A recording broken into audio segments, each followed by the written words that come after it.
You watch a nature documentary about great white sharks and feel a flicker of primal fear. Then you remember there used to be something bigger, much bigger. A shark the length of a school bus with jaws that could crush a small car. You've probably heard the ending already. Megalodon went extinct. Case closed. But the real reason why is stranger and far more layered than most people ever hear. Start with scale because numbers alone won't do it justice. Megalodon, whose scientific name is Otodus megalodon, likely reached lengths of 15 to 18 meters, roughly 3 times the size of a modern great white. Its teeth, some over 18 centimeters long, are still found on beaches today, and it's estimated its bite force may have exceeded 100,000 newtons, among the strongest of any creature that has ever lived. It ruled the oceans for over 13 million years, feeding on whales, dolphins, and giant sea turtles, essentially anything large enough to be worth the effort. Then, roughly 3.6 million years ago, it vanished completely. For decades, the simple explanation was competition. Great white sharks evolved, outcompeted Megalodon for food, and pushed it toward extinction. It's a tidy story. It's also, according to more recent research, probably wrong, or at least badly incomplete. The paleobiologist Catalina Pimiento, who has spent years studying Megalodon's fossil record and eventual disappearance, has shown that the timeline doesn't actually support a simple predator versus predator showdown. Megalodon's decline overlaps with a much bigger, colder, more complicated story unfolding across the entire planet. Around the time Megalodon vanished, Earth's climate was shifting dramatically. Ocean temperatures were dropping as the planet moved toward a series of ice ages. Sea levels fell as water became locked into growing polar ice caps. And crucially, many of the shallow coastal nursery habitats Megalodon likely depended on for raising its young began disappearing.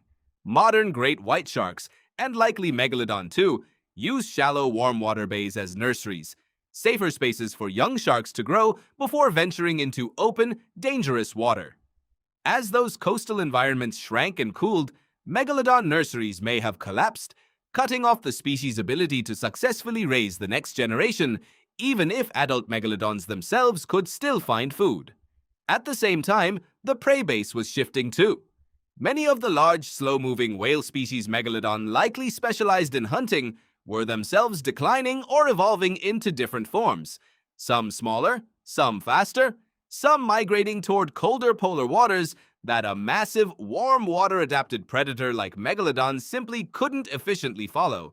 So instead of one dramatic showdown, a healthier picture emerges.